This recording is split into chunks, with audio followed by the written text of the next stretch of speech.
Hello everyone, welcome to the lecture on battery management system in microgrid. So this is my outline of presentation, introduction part. In that part, I have covered electrical grid, what is smart grid, what is microgrid, uh, what is the difference in AC microgrid and DC microgrid, right? Second one is the classification of microgrid. It is classified on function demand, on capacity, on AC and DC type. Third one is the management and operational issue of microgrid. In that, power quality and power balance issue, planning issue, metering control and protection issue, and economic operation issue. Next, I have covered control method of distributed energy resources. In that, grid forming unit, what is grid feeding units, and what is grid supporting units. Another one is energy management. In that, I have covered optimization technique, energy management methodologies, comparative analysis of optimization mathematical models. And last one is the test system and simulation result. In that, the cost comparison using different approach, conclusion and references. Now, first of all, what is electrical grid? An electrical grid or power grid is an interconnected network for delivering electricity from producer to consumer. So as shown in the diagram, right, there are generating station, right, we produce the electrical power, transmission system, distribution systems are there, right, substations are there, in that transformers are present for stepping up and stepping down the voltage. So this is the complete diagram of electrical grid. Next is what is smart grid, right? So in electrical grid, there are no automation previously, no IT systems previously, right?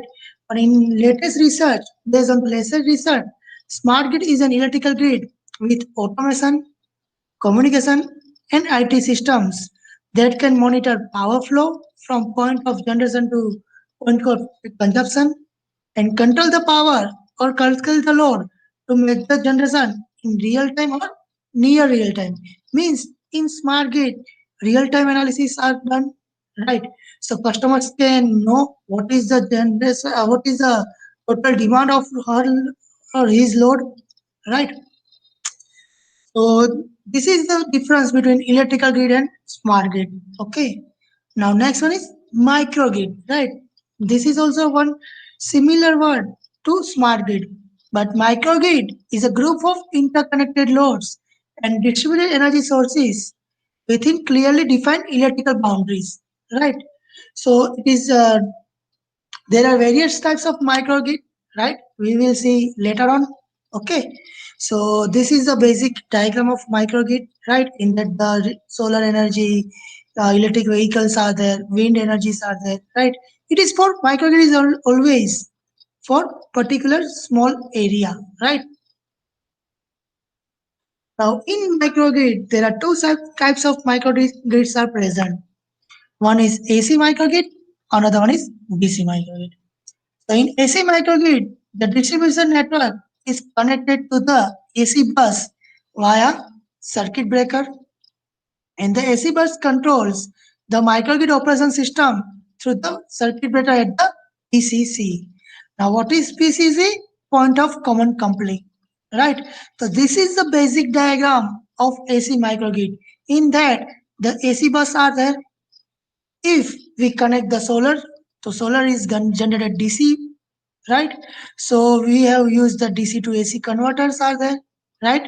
After that, the filtering are there, and that AC is given to the AC bus, and that on AC bus there are different loads are connected, right? And this is the point of common coupling. Okay.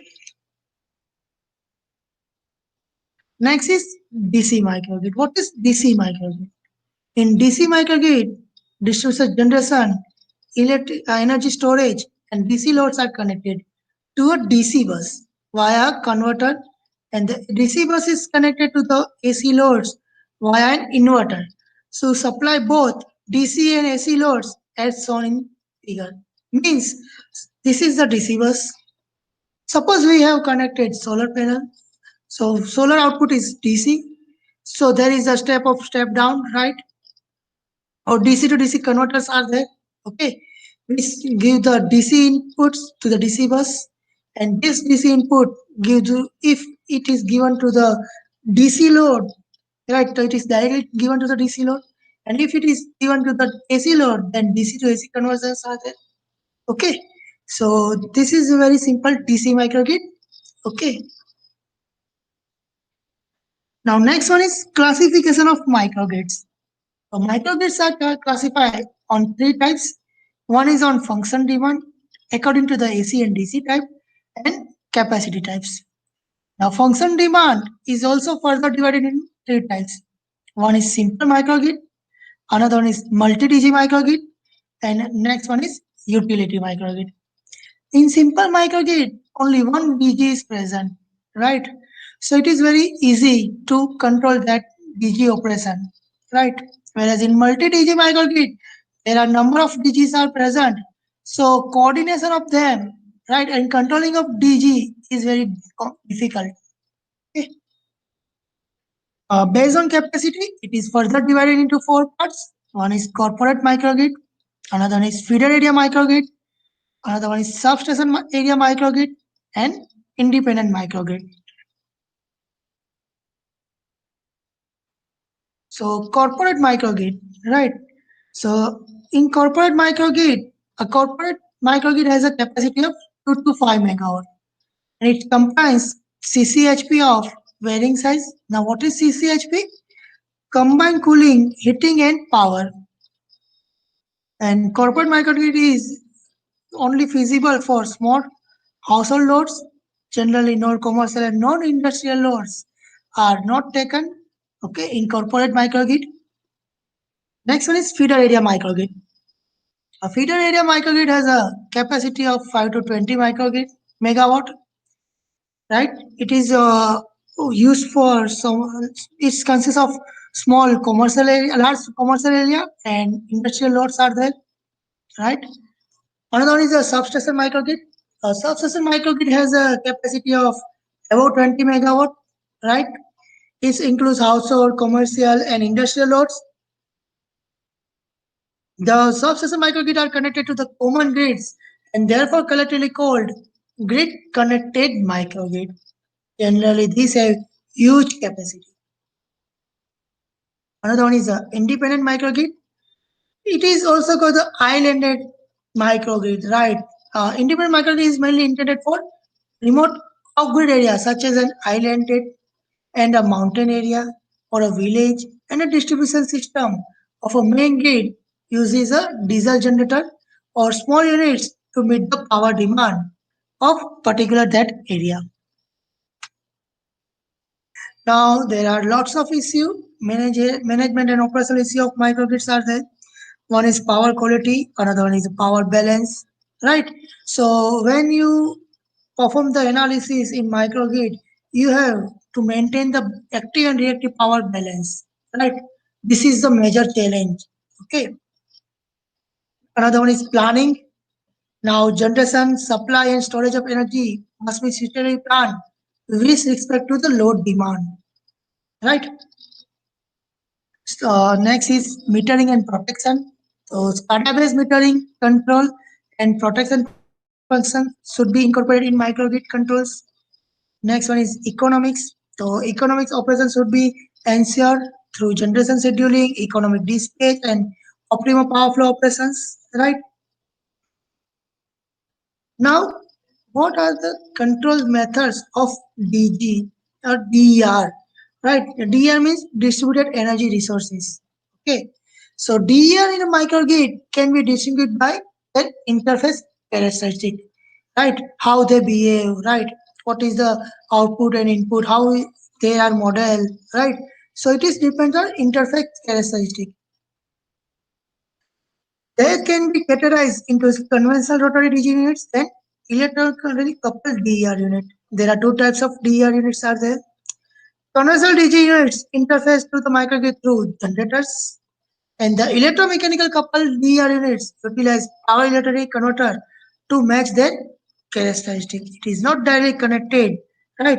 By using power electronic converters, we can connect it electrically coupled DER units.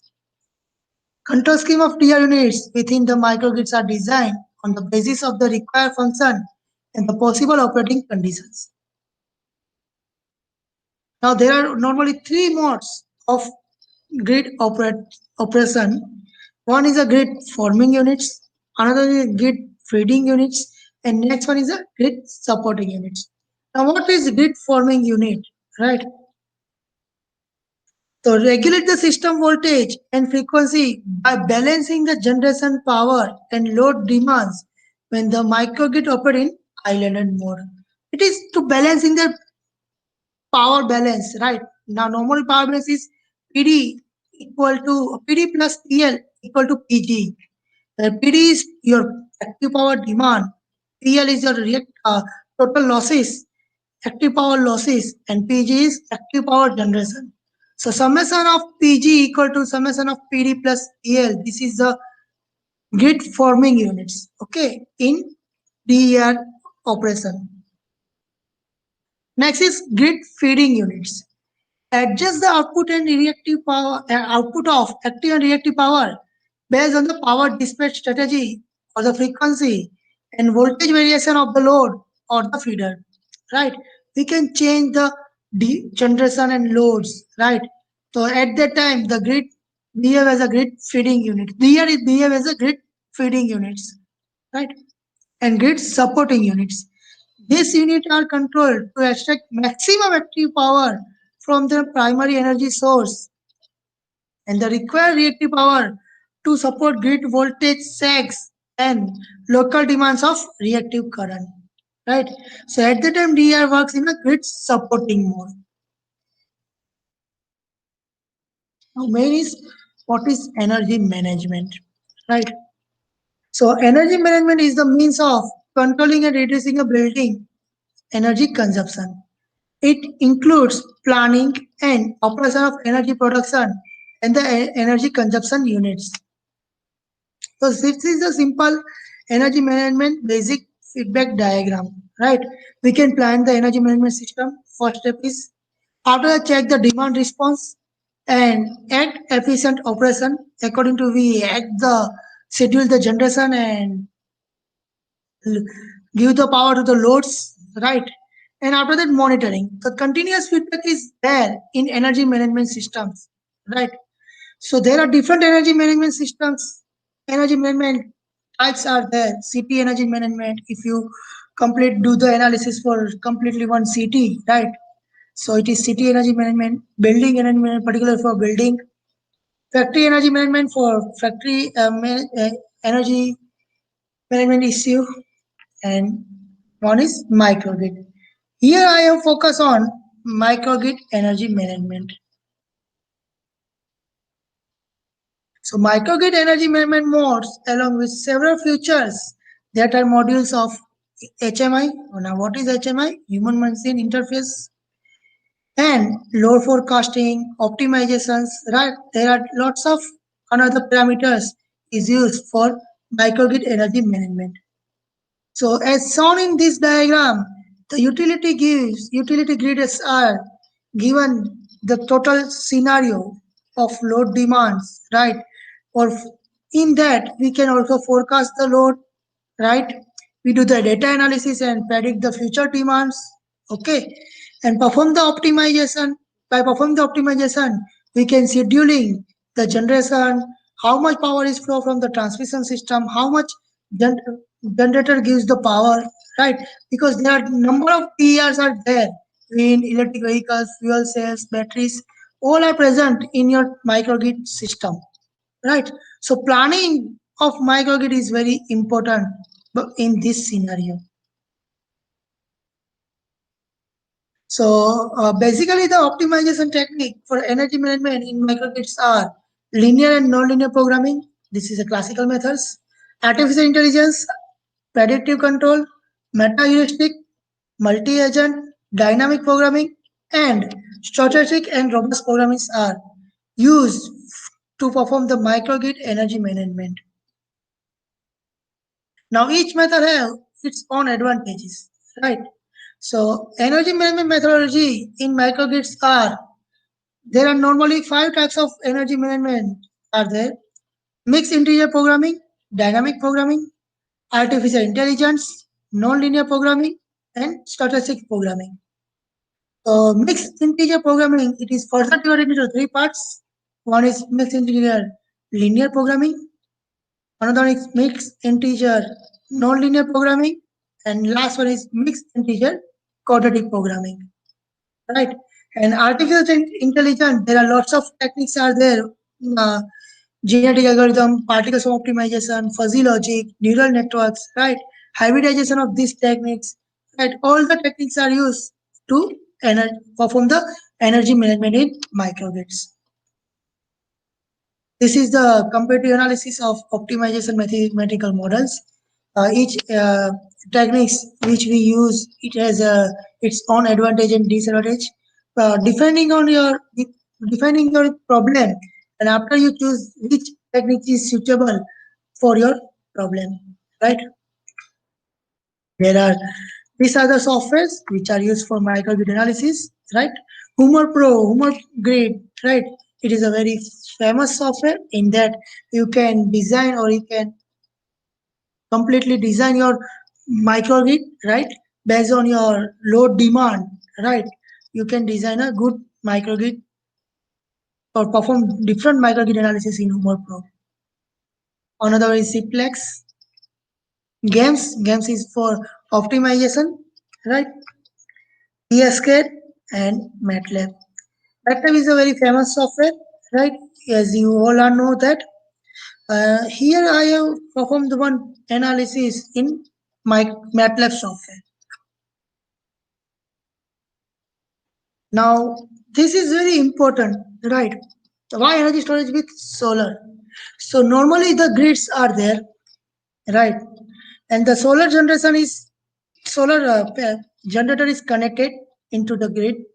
So it generates the solar power. So it is in grid feeding mode, right? As you all are not, what is grid feeding, grid forming, and grid supporting modes, right? Now, suppose if we, here the battery is not present, right? Only solar is present.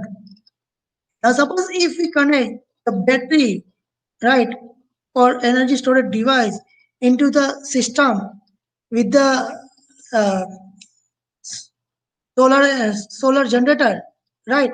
So at that time, the energy storage consumptions are there, right? Load power profile is very low. So the peak demand of the graph is shifting, right? It's change due to the connecting of a energy storage. Now why? See these two graph. Compare these two graph, right? Here the peak demand is this, and when we connect the energy storage device in our system, then the peak demand is shifted to here, right? Now why this is happen, right? So when the battery is not fully charged, at the time the battery is consume the power from the grid, right? Or solar panel or else, right? During the surplus condition of solar generation. And at the when the power is battery is fully charged, right, and the solar generator is not available, at that time the battery gives the power into the grid.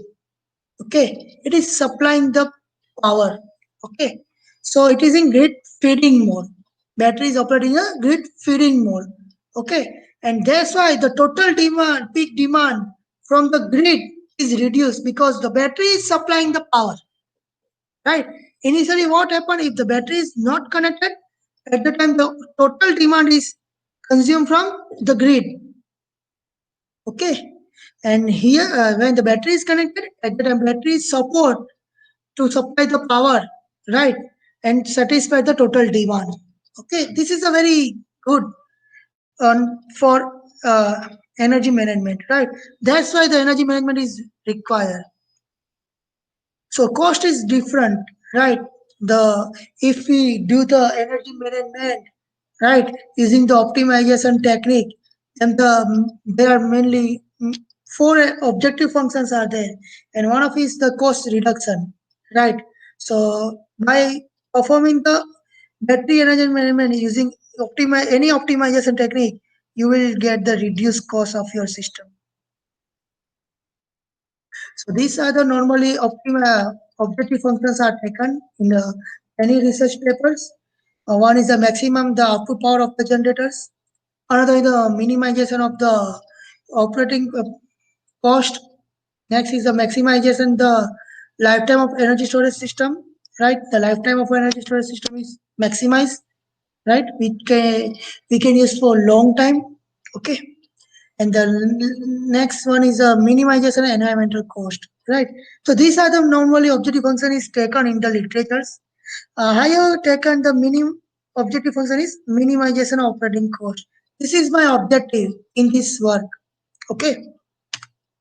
Now next is how can you calculate the cost, right? So my objective function is the minimization of total cost of variable price electricity. So it is calculated. It is calculated by using equation number one, where C grid is a cost of grid, uh, total power generation cost of grid, and P grid is a energy storage, total energy storage cost of grid. K is your time step, right? Okay. And concern is power input and output of battery means this is a balancing of power. Sorry, this is not a balancing. Next is power balance. Okay, so it is total generation. He or she, the PPV. It is a total generation of solar panel. P grid is a total generation of grid connected diesel generator or any other generators are there, and this is a battery power. So summation of this is equal to the total load demand, right? If we neglect the losses. Okay, so this is a balanced power equation. Okay, here EBAT is a battery energy storage, right? Energy storage in battery. Okay, and LT is your for different time step, right? Here I have considered for different time step means in that in my system there is a variable loads are present, right? Whose demand is not fixed. Therefore, at different time the total load demand is different. Therefore, we have considered LT here. Okay, so this is your source and this is your loads. Okay. So this is my objective, right? I have to minimize the this cost. Okay. So for that, this is my linear problem, right? If I change the load, my cost, my generation is changed. My generation is changed. My total cost of generation is changed. So it is a linear problem, right? And therefore I use the linproc command in my programming, right? So it is a minimization of this, and this is such that this is the equation of linproc command. Okay, here A equivalent is a equality constraint. It is one matrix. It is in matrix form. Okay, X is your vector. Okay, so as I already told, P grid is a power from grid used from time step 1 to n. PBAT is a power from battery, and EBAT is a energy stored in battery. And these are my decision variables, right, for my optimization problem. Okay, this is my model, right? I have one utility grid. Okay, there is a variable loads are present in that my system. Fixed loads are present whose capacity is 350 kilowatt, right? Solar generations are there and batteries is present, right? And in this work, I have considered two approach. One is a heuristic approach and another is an optimization approach, right? So by comparing these two, by using these two approach, I have to minimize the cost, right? So first of all, I have do the modeling of energy storage battery. In that, this is the complete modeling diagram of battery storage subsystem. Okay, it has the simple battery inverters are there, storage energy calculation equations are there, right? For charging the limit, you know the value of SOC. Now, what is SOC? State of charge, right? And this is VF control for disable PQ source. Okay, so this is the complete battery storage subsystems, right? And this is charge limit, right? So by clicking on that, you do you have to do this. You have to design the this subsystem. In that you have to calculate the how can you calculate the SOC of your battery, right? There are lots of mathematical modeling is there, right? For overcharging and undercharging checking, right? So state of charge is the level of charge of an electric battery relative to its capacity. The unit of state of charge are percentage points. 0% means your battery is not charged, it is empty. Charge in the battery is empty. And 100% SOC means fully charged. Your battery is fully charged. An alternative form of the same measure is the DOD, depth of discharge. It is the inverse of SOC, right? So 100% means empty in DOD and 0% means full, right? Okay. So SOC is normally used when discussing the current state of a battery in use, while DOD is most often seen when discussing the lifetime of the battery after repeated use. Okay. This is very important things. So when I use the heuristic approach, right, my cost is very large because the peak of the ESS is not as accurate, right? It is 80, my suppose 80% is there, right? So it is changing, and my grid voltage is also changing, and the power is also changing. Here the blue line indicates the power generation from solar panel. Uh, Yellow line is indicate for energy storage device means battery. Uh, Grid. Yellow line for grid and orange line for battery, and the purple line is for your total load, right? Okay, so this is in your price, right? So this is a result of optimization approach. When I use optimization approach, right? So see this graph, right? Right. This is for heuristic approach of ESS, SOC percentage. And this is for optimization approach, ESS for SOC. So it is constant, right? It is not fluctuous like this because the by fluctuating this, the cost of what happen is it sometimes the battery supply is less, okay? So cost of grid is high because utility grid cost is very high. So your total system cost is very high, right? But in optimization approach, your battery cost is almost fixed. Okay, initially. Okay, so battery cost is not fixed. Battery capacity is fixed, right? When this much of power is battery gives for this time. Okay, particular time. So battery is supplying when it is full charge. So the cost of overall your grid is reduced. So I have get the total cost of variable price electricity in dollar per kilowatt hour by using heuristic approach is $735.7 per hour, right? Whereas when I use optimization approach, at the time total cost is $616 per hour. Means you have to almost save 119.7 dollar per kilowatt hour rupees, right? If you use the optimization approach, right? Here I am using linear programming approach. Okay. So this is the advantages of optimization techniques for scheduling of our system.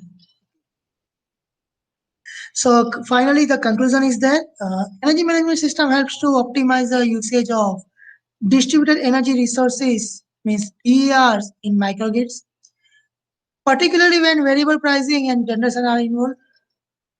This project walk through the process of developing an optimization routine that uses forecast pricing and loading condition to optimally store cell energy from a grid scale battery system. Two approaches are demonstrated. One is a heuristic state machine strategy and the linear program based optimization approach are there. The main objective of this project is to minimize the total cost of variable price electricity. And the results on that by using the linear program based optimization approach, the cost of variable price electricity is very less compared to the heuristic state machinery machine strategy. Okay, and these are the references, right, which I have used for this work.